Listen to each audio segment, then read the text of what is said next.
Good evening and welcome to North West Tonight. There's been drama in Blackpool this afternoon after it was believed Blackpool Tower had caught fire. After 6 engines were scrambled to the scene, it's since emerged what everyone thought were flames at the top of the resort's landmark was in fact orange netting. Molly Brewer reports.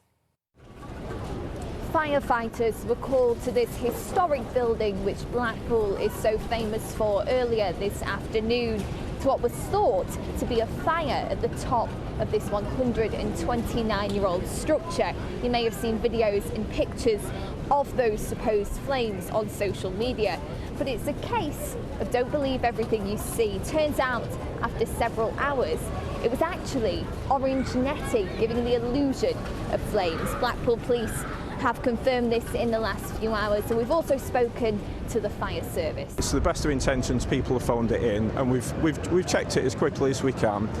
We've also used the police in terms of the National Police Air Service, so they've provided a helicopter and got that aerial imagery and provided a thermal scan as well of the building just to make sure there was nothing in terms of a fire or any heat.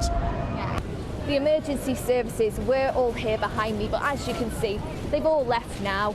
But yes, in the end, good news, public panic, but no damage to this iconic building. Molly Brewer, BBC North West Tonight. Glad to hear it was a false alarm. Right, next this evening, a major clean-up operation is underway after a freak tornado hit Tameside last night. It happened just before midnight, leaving more than 100 properties damaged, while some residents were evacuated from their homes.